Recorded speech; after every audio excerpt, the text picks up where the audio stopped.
दिवाली से जगमग रोशनी नजर आई चारों तरफ। आपने अयोध्या से वो तस्वीरें भी देखी, लेकिन अब अयोध्या का अलौकिक दीपोत्सव, इसकी जानकारी आपको देते हैं कि शुरुआत कब से हुई है। साल 2017 से शुरुआत हुई थी, उस वक्त 1,71,000 दिए जलाए गए थे। साल 2018 की बात करें 3,100,000 दिए उस वक्त जलाए गए थे। उसके बाद साल 2019 की जानकारी आपको देते हैं कि 4,04,000 दिए तब जलाए गए थे।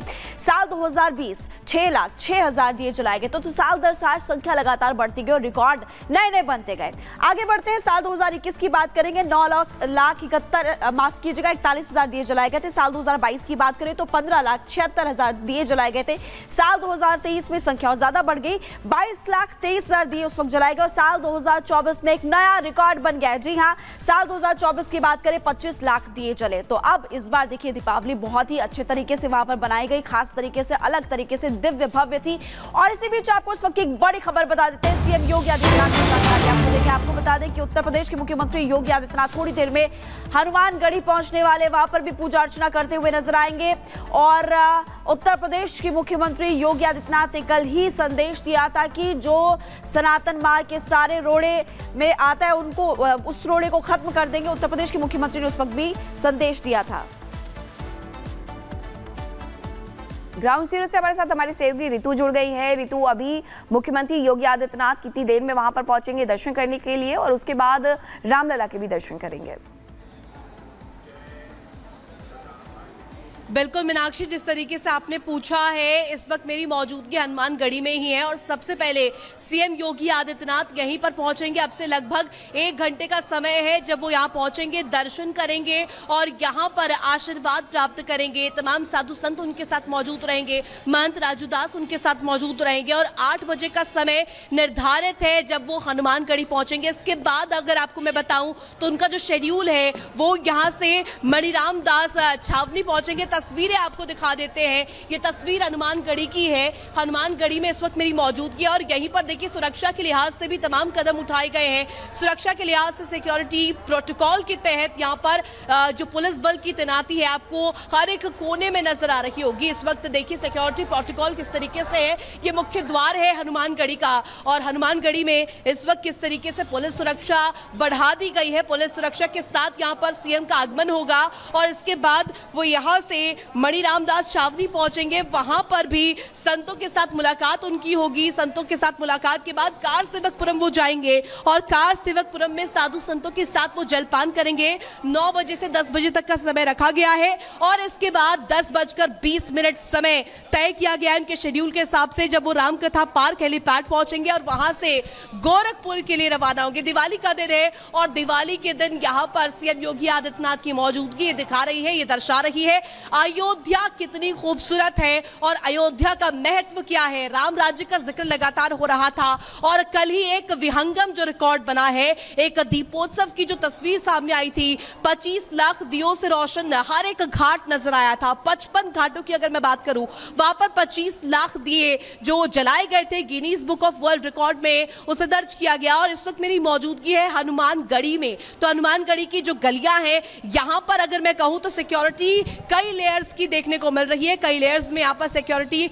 जांच हो रही है, तभी लोगों को आगे बढ़ने दिया जा रहा है। हालांकि अभी दर्शन लोग करने के लिए पहुंच रहे हैं, इसके बाद थोड़ी देर में वो दर्शन भी रोक दिए जाएंगे जब सीएम यहाँ पर पहुंचेंगे। और सीएम के आगमन के साथ ही यहाँ पर जिस तरीके से तस्वीर है वो यहाँ पर खूबसूरत नजर आ रही है। सीएम यहाँ पर पहुंचेंगे, अयोध्या का महत्व इसे समझा जा सकता है। दिवाली का दिन है और दिवाली के दिन यहाँ पर सीएम पहुंचेंगे, साधु संतों के साथ उनकी मुलाकात होगी। इसके बाद कार सेवकपुरम वो पहुंचेंगे जहां वो जलपान भी कर सकते हैं और साधु संतों के साथ। और उसके बाद वो हेलीपैड जाएंगे रामकथा पार्क, वहां से वो गोरखपुर के लिए रवाना होंगे। तो ये तस्वीर हम आपको लगातार दिखा रहे हैं। हनुमानगढ़ी की ये तस्वीर है, हनुमानगढ़ी के मुख्य जो द्वार है उसकी तस्वीर है। इसके साथ साथ आपको बता दें सिक्योरिटी में चाहूंगी अपने वीडियो जर्नलिस्ट से रिक्वेस्ट करूंगी वो जरा दिखाए पैन करके कि सिक्योरिटी कितनी लेयर में यहाँ पर की गई है सीएम के आगमन को लेकर के, और जो लोगों का आना जाना है अभी भी जारी है। हालांकि यहाँ पर चेकिंग। ठीक है ऋतु, आप तस्वीर दिखा रहे हैं और और देखिए वहां पर अभी भी साज सज्जा की गई है। लोग सुबह से वहां पर लगातार पहुंचे और अब से कुछ ही देर बाद उत्तर प्रदेश के मुख्यमंत्री योगी आदित्यनाथ वहां पर पहुंचेंगे। खबरों में आगे बढ़ते बात करेंगे पर्व से परेशानी क्यों। ये इसलिए क्योंकि दिल्ली सरकार की तरफ से पटाखों पर बैन लगाया गया और अब लोग कह रहे हैं कि हिंदू त्योहारों पर ही आप इस तरह के बैन क्यों लगाते हैं, जब बाकी त्योहार होते हैं तब आप कुछ नहीं कहते। और दिल्ली से लेकर के दक्षिण के कई राज्यों में इसी तरीके से बैन लगाया गया है, लेकिन सनातनियों के त्योहार पर ही ये बैन क्यों याद आता है, इसे लेकर के अब विवाद बढ़ गया है। जहां एक तरफ बाबा बागेश्वर ने सवाल पूछे तो दूसरी तरफ मौलाना ने भी कैसे जवाब दिए हैं और कैसे ज्ञान दिया है दीपावली को लेकर के, आप देखिए।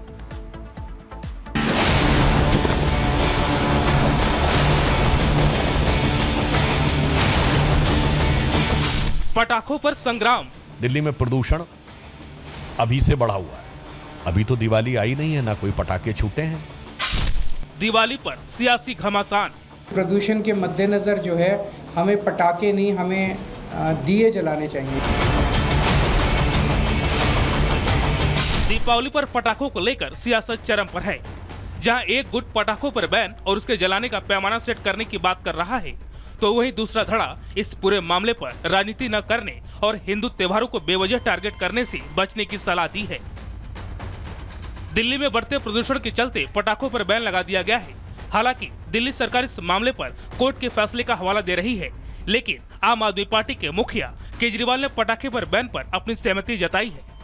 सुप्रीम कोर्ट का भी कहना है, हाई कोर्ट का भी कहना है, सभी कोर्ट्स का कहना है कि प्रदूषण के मद्देनजर जो है हमें पटाखे नहीं, हमें दिए जलाने चाहिए। ये लाइट्स का त्यौहार है, ये दिए जला के, मोमबत्ती जला के हम अपना त्यौहार मनाएं, ना कि पटाखे जलाएं। प्रदूषण से कोई ऐसा नहीं है कि किसी पे एहसान कर रहे हैं, हम अपने ऊपर ही एहसान कर रहे हैं। तो इसमें कोई हिंदू और मुसलमान और इसका कोई वो नहीं है। सबकी सांसें जरूरी है, सबकी जिंदगी जरूरी है। पटाखों पर बैन पर सहमति को लेकर केजरीवाल पर बीजेपी हमलावर है। उसका कहना है दिवाली आते ही एक वर्ग की प्रदूषण और वातावरण को लेकर चिंता कुछ ज्यादा ही बढ़ जाती है। दिल्ली में प्रदूषण अभी से बढ़ा हुआ है। अभी तो दिवाली आई नहीं है, ना कोई पटाखे छूटे हैं, फिर भी प्रदूषण इतना क्यों बढ़ा हुआ है। यही नहीं, अपने विवादित बयानों और गैर जिम्मेदाराना हरकतों के लिए जाने वाले मौलाना तौकीर रजा को भी पटाखों से समस्या हो गई है। उन्होंने इसको बचाने के लिए पैरामीटर सेट करने की बात कर डाली। आतिशबाजी खुशी के इजहार के लिए अगर छोड़नी है तो इसलिए छोड़िए कि खुशी का इजहार हो जाए। खुशी का इजहार आप दीपोत्सव करके कर सकते हैं, ज्यादा से ज्यादा रोशनी कीजिए। पैसे में आग लगाना ज्यादा जरूरी है क्या? बात सीधा हिंदू धर्म पर हमले की थी तो साधु संत कहां चुप रहने वाले थे। तौकीर के बयान का पलटवार बागेश्वर धाम के पीठाधीश्वर धीरेन्द्र कृष्ण शास्त्री ने किया। हिंदुओं का त्योहार आता है तो इनके ज्ञान तुरंत आने लगते हैं कि होली को जो है पानी खराब होता है, दीपावली को प्रदूषण होता है। अरे भाई, 1 जनवरी को भी तो बहुत से पटाखे जलाए जाते हैं, तब नहीं होता है, तब फिर इनका ज्ञान चला जाए। ये दोगलापन, हिंदुओं के त्योहारों पर लगातार कमेंटबाजी अब नहीं चलेगी। हमने तो सुतली बम खरीद लिया है और ये मूर्खानंद ज्यादा करेंगे तो इन्हीं के दरवाजे पे फोड़। पटाखे पर बैन के नाम पर हिंदू पर्व को टारगेट कर रहे लोगों को जगतगुरु रामभद्राचार्य ने जमकर फटकार लगाई है। अरविंद केजरीवाल की नीति दो तरफी है। यदि दिवाली के दिन पटाखा फोड़ना, इससे दूषित होता वातावरण, तो पंजाब में उन्होंने क्यों नहीं रोका पर्ले जलाने को?